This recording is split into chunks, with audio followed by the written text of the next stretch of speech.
The Marinade. There's no O in Marinade. Let's try it one more time. Ready? 1, 2, 3. The Marinade. Marinade. Bone marinade. The That's Marinade. The Marinade. With Jason Earle. Welcome to Marinade Moments. I'm your host, Jason Earle, and this is the show where I tell stories from a life well attended. I've been fortunate to take in a ton of cool events in my life, and this is the space where we bond over the beauty of live music. On this episode, I'm going to tell the story of seeing and meeting Steve Earle at the Plaza Live in Orlando, Florida on September 7th, 2017. Your hero sits alone in a sparse dressing room backstage. His boots rest in a corner, white socks still on his feet, the kind of grandpa wears in an armchair to keep his feet warm while he watches football.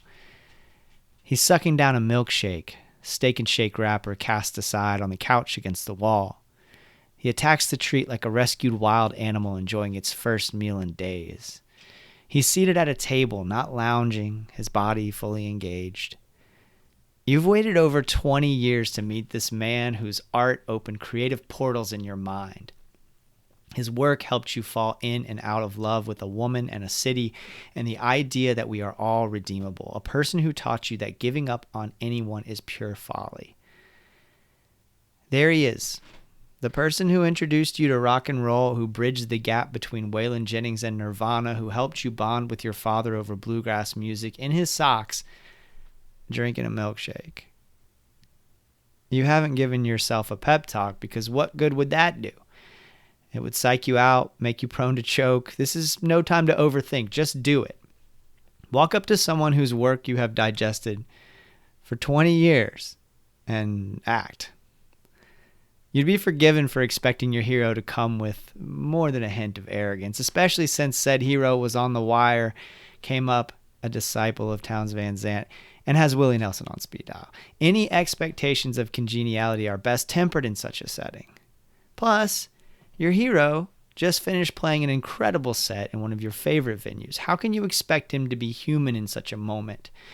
No one in attendance would have begrudged him for canceling the show before it began. The largest hurricane in history is set for landfall just a few hours from now, and this spot is directly in its path. He seems happier, or at least more content than the other times you've seen him. One of those times was when he fell in love with his most recent ex-wife, the talented songwriter Allison Moorer. Another came immediately following their split. There was a turbulence around his emotions at those times, a soul seemingly in flux.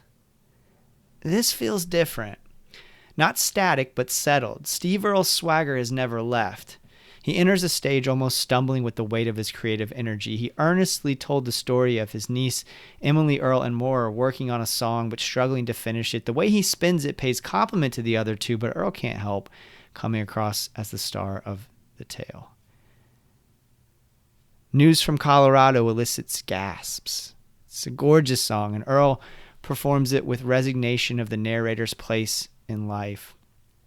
His voice fills the room untroubled by excesses of the past and 62 years on this planet. He and his band, the Dukes, played new stuff to start the set. So You Want to Be an Outlaw is a throwback to his Guitar Town debut days when he was all confidence and spit. Since then, he's done so much creating. He's a playwright, actor, a novelist. He made a blues record and a bluegrass record. He's been writing a literary memoir. Returning to his musical roots might easily be a misstep, an admission that he didn't have much left in the tank. Instead, So You Want to Be an Outlaw is a triumph. Not a return to form, but a reorganizing of the molecules that kicked off this journey and your love affair with it. You'd be forgiven for being anxious with a record storm breathing down your neck. Instead, you let go with little regard for the impending unknown. Steve Earle has a responsibility to do his job that he takes very seriously. He plays the new stuff, but also the crowd pleasers like Copperhead Road and Galway Girl. His band's up there for over 2 hours. There are stories to be told, but he mostly allows them to be conveyed through the songs. Backstage after the set that saw more than a handful of standing ovations, he is very willing to talk. He physically bows deeply and graciously upon meeting.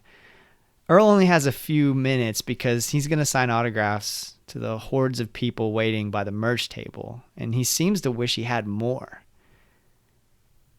Your hero is shorter than you imagine. His influence on you has been larger than life. You tell him how much his music meant to you and how you got into him in the first place. It was one track on a Lynyrd Skynyrd tribute record. The record was full of country stars of the day, radio-friendly types, and then there was this guy with an earring and a mischievous look in his eye.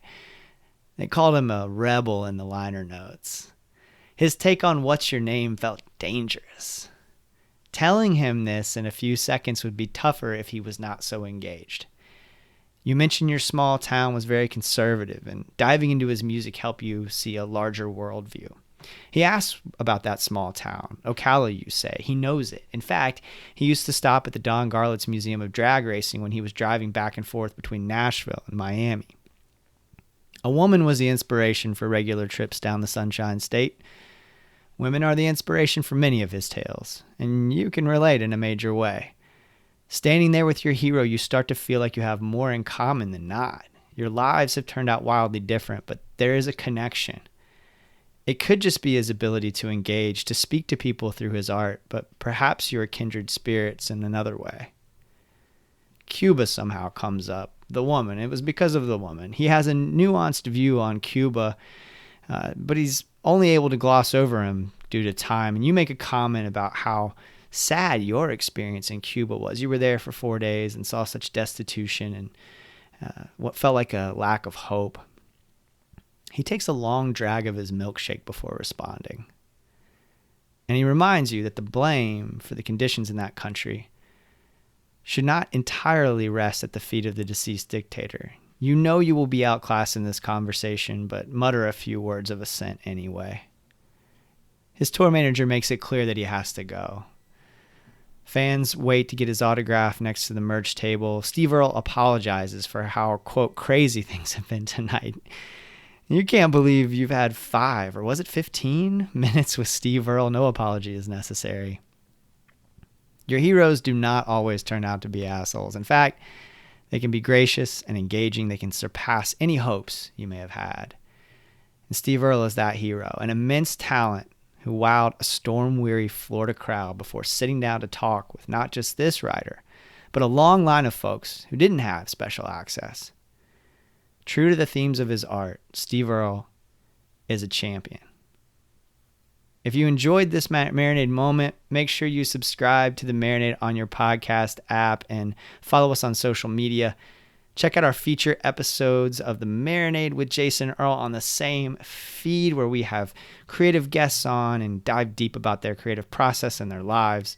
Consider joining our Patreon community at patreon.com/Marinade Podcast, where you can gain access to Patreon exclusive content like our show, Jason's Journey, and what we're getting down on for just $2 a month. Thank you so much for listening and supporting the show. Until next time, go out and create something. Cheers, y'all.